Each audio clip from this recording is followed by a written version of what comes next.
E para terminar a Assembleia Municipal, eu chamo a Presidente da Câmara Municipal, Sónia Sanfona.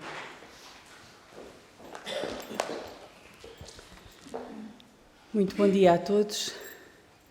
Excelentíssima Senhora Presidente da Assembleia Municipal, Excelentíssimo Senhor Presidente da Junta de Freguesia, Excelentíssimo Senhor Presidente da Assembleia de Freguesia, hoje ausente, mas substituído pela Rafaela, Excelentíssimos Senhores eleitos da Assembleia Municipal e da Assembleia de Freguesia, Excelentíssimas Senhoras e Senhores Vereadores, minhas Senhoras e meus Senhores, caros alpiarcenses. Saúdo-vos calorosamente neste dia de comemoração. Neste dia em que celebramos 48 anos passados sobre 25 de abril de 1974, o dia inicial, inteiro e limpo, onde emergimos da noite e do silêncio nas belas palavras de Sofia de Melbrenner. E saúdo em todos e em cada um de vós o 25 de abril da liberdade, da tolerância, da igualdade e da fraternidade, mas também o 25 de abril da democracia, da descolonização e do desenvolvimento, o 25 de abril da paz e dos sonhos ainda por realizar. Dirijo-me a vós nestas comemorações pela primeira vez enquanto Presidente da Câmara Municipal. Quero transmitir-vos o orgulho que sinto ao fazê-lo. O privilégio de servir a minha terra e o seu povo é, garanto-vos, a maior honra da minha vida. Tendo as minhas origens numa família de agricultores e, sobretudo, sendo mulher e democrata, só umas eleições democráticas e livres me poderiam concretizar esta aspiração. E este legado devemo-lo todos ao 25 de abril de 74. É por isso que vos falo com a humildade de quem nasceu pouco antes da Revolução e que, portanto, tudo deve. Os direitos, a liberdade de opinião, de movimentação, de escolha. E o sentimento de gratidão é também o que informa o sentido da responsabilidade e de serviço público com que exercerei a missão que, com o seu voto maioritário, os alpiarcenses me conferiram. Não sou a primeira mulher a exercer estas funções no nosso concelho, mas sou a primeira mulher eleita Presidente da Câmara em eleições livres e democráticas. Sem o 25 de abril, tal não seria possível. Também o direito de voto universal, as eleições livres onde as mulheres passaram a votar e a poder ser eleitas e o poder local democrático são conquistas de abril.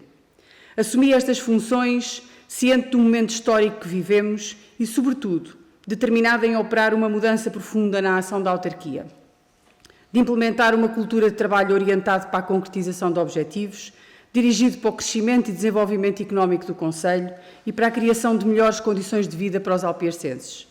Uma cultura que aproveite e potencie as oportunidades, de procura de meios para concretizar projetos, de motivação a todos quantos servem, como eu, os alpiarcenses.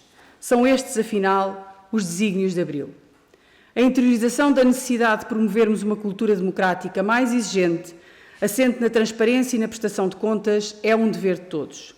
Essa é uma prática que adotamos e aprofundaremos ao longo do mandato. Porque a diferença entre a ilusão que se cria em momentos mais ou menos oportunos em face dos períodos eleitorais e a realidade objetiva, traduzida na verdade dos factos, embora oculta, é muitas vezes enorme. Faz este ano 46 anos sobre as primeiras eleições democráticas para aquele que é o grande alicerce e a fonte de rejuvenescimento da democracia, o poder local. Foi e é no poder local que bate o coração da democracia. É aqui que, olhos nos olhos, face a face, o poder se humaniza, com as suas forças e fraquezas. Nesta democracia paulatinamente consolidada, é importante salientar o papel crescente da sedimentação e ampliação da autonomia e dos poderes e atribuições das instituições representativas do poder regional e do poder local. E deixar uma palavra de apreço e reconhecimento aos milhares de cidadãos que nas assembleias e nos executivos autárquicos têm dado o seu melhor para fazer de Portugal um país moderno e com mais qualidade de vida. E hoje as diferenças são por demais relevantes no plano político, social e económico, em confronto com os tempos da ditadura. Vivíamos então num enclausurado silêncio, numa noite longa que se arrastava por mais de 48 anos e que se entrecortava com uma guerra colonial que devastava pela morte, pela mutilação e pela doença, muitos milhares de jovens portugueses e outros tantos jovens guerrilheiros e simples cidadãos africanos. Portugal sangrava em África os seus recursos humanos e financeiros. O mesmo é dizer que vivíamos num país esmagado pela fome e pela mais pesada miséria. Não havia liberdade de opinião, nem liberdade de imprensa, nem liberdade de reunião, de manifestação ou de greve. O regime assentava num partido único e no poder ilimitado da polícia política. Centenas dos nossos melhores intelectuais e homens de cultura foram forçados ao penoso exílio e assim afastados compulsivamente do seu país. Milhares de jovens optaram por desertar ou mesmo por não aceitar serem incorporados com destino à guerra colonial. Mas importa também assinalar que houve sempre muita gente que se empenhou na luta contra a opressão. Democratas, operários, camponeses, estudantes, mulheres intelectuais, enfim, uma grossa corrente de opinião que por isso penou nas prisões políticas ou até sucumbiu às balas e aos maus tratos dos esbirros do fascismo. Parafraseando o poeta, houve sempre alguém que resistiu, houve sempre alguém que disse não. Saúde também, todos esses, cuja memória deve para sempre perdurar, tantos alpiarcenses como nós. Mas é inquestionável que foi um punhado de indómitos e jovens capitães liderados por Salgueiro Maia que ousou levar de vencida a ditadura e interpretar os mais genuínos sentimentos de um povo que os saudou e motivou naquela madrugada de 25 de abril de 1974. Esta era a madrugada que eu esperava, disse Sofia. Falava por todo um povo. Parece sempre, sobretudo aos mais incautos, uma redundância, ano após ano, comemorarmos o 25 de abril. A sensação de que tudo já foi dito e escrito, a aparente certeza de que tudo o que foi conquistado é já um dado adquirido e se encontra consolidado nas nossas vidas. A ideia de que esta é uma data que pertence só a alguns, fruto de uma latente e permanente vontade de apropriação, e não uma verdadeira conquista de um povo. Não podia afastar-se mais da realidade. E, portanto, provavelmente, nunca como hoje, foi tão essencial comemorar Abril, declarar a sua importância como momento fundador da democracia, afirmar os princípios, os direitos e liberdades que lhe estiveram na gênese e defender intransigentemente a sua manutenção e reforço. Quem diria que 48 anos envolvidos sobre aquela madrugada de 25 de abril, Portugal e o mundo vivessem um momento tão difícil e ameaçador da paz e tranquilidade alcançadas com o fim da Segunda Guerra Mundial e com o debacle da Guerra Fria decorrente da desagregação da União Soviética.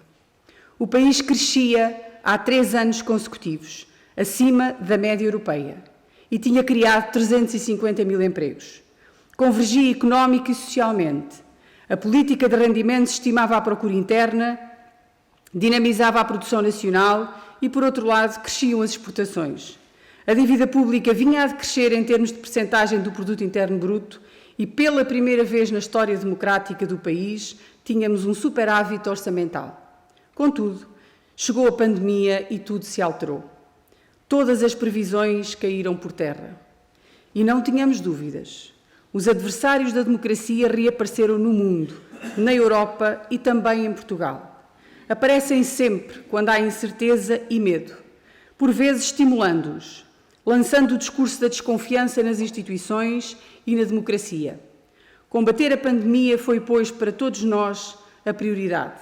Proteger e recuperar as condições de vida, apoiando a população e contribuindo diretamente para minorar o embate social e económico que a pandemia nos trouxe. No país e nas comunidades locais, vencer estes desafios foi também fortalecer a democracia e a confiança no futuro. Comemorar o 25 de Abril é comemorar a liberdade, a democracia e a igualdade. É comemorar o Portugal que, valorizando a sua dimensão atlântica e de expressão cultural e linguística lusófona, se afirmou europeu na adesão à Convenção Europeia dos Direitos Humanos e ao projeto de paz e desenvolvimento da Comunidade Europeia, aberta ao mundo e compreensivelmente humanista. Este é um caminho que tem que continuar, o que exige uma cidadania esclarecida, atenta e comprometida com os valores de Abril. Os tempos que vivemos exigem a atualização permanente do nosso compromisso com esses valores. cuja melhor síntese democrática está contemplada na nossa Constituição. Há, pois, que promover uma cultura de proximidade, de transparência, de prestação de contas, de envolvimento dos cidadãos, particularmente dos mais jovens, na vida das instituições. É imprescindível pugnar por um discurso público sério, rigoroso, alicerçado no conhecimento e na razão. Um discurso que, valorizando a ética das convicções, não deixe de assentar na ética da responsabilidade, em nome e em defesa dos valores de Abril. É evidente que um povo que vivia isolado, orgulhosamente só por determinação de uma ditadura implacável, uma vez libertado dela, se abriria ao mundo. Foi assim que aconteceu. O 25 de Abril teve também o mérito de reintegrar Portugal no mundo. Foi a instauração da liberdade e a instituição de um regime democrático que permitiu que o então Primeiro-Ministro Mário Soares pudesse assinar em 1985 a adesão à Comunidade Económica Europeia. E, indiscutivelmente, foi a nossa reconciliação com os areópagos internacionais e, sobremaneira, a nossa integração política na Europa que nos permitiram acelerar, consolidar e aprofundar a democracia. E é exatamente porque somos parte da Europa dos povos, das organizações internacionais democráticas e representativas da civilização ocidental, que jamais poderíamos ficar à margem do que se passa atualmente no nosso espaço comum. E esta é uma das questões onde não é compreensível, eu diria mesmo admissível, ficar em cima do muro. Há que tomar parte e fazê-lo de forma franca e determinada. A agressão perpetrada pelo ditador russo, com a invasão militar de um país soberano, levando a guerra ao seu território, visando condicionar a sua liberdade e autodeterminação, merece a mais veemente condenação da comunidade internacional. Aliás, como temos testemunhado por parte da esmagadora maioria das democracias mundiais. O direito de um povo sob ataque a defender-se dentro do seu território, alvo de gravíssimos crimes de guerra e violações sistemáticas do direito internacional, é um direito inalienável. E só um posicionamento ideólogo esdrúxulo e completamente absurdo e desnorteado pode justificar que entre nós, um partido político que se afirma precursor da liberdade, possa ter assumido a posição que assumiu. Esta é uma nódoa que nem com benzina sairá. A escritora Anne Applebaum, no seu mais recente livro, Gulag, uma História, numa recensão que escreveu de um livro acerca das repúblicas ocidentais da União Soviética nos anos 90, escreveu o seguinte período. Aqui ocorreu a fome e o terror dos anos 30, durante os quais Stalin matou mais ucranianos do que Hitler matou judeus. Porém, quantos no Ocidente se lembram disso? Ao fim e ao cabo, a matança era muito maçadora e ostensivamente pouco dramática. A verdade é por vezes maçadora e pouco dramática, mas não deixa de ser verdade. E hoje ela entra-nos pelas nossas casas dentro exatamente porque vivemos em liberdade. Essa liberdade que alguns não queriam, mas que tantos conseguiram. É por isso que se pode dizer com verdade que o 25 de Abril valeu a pena.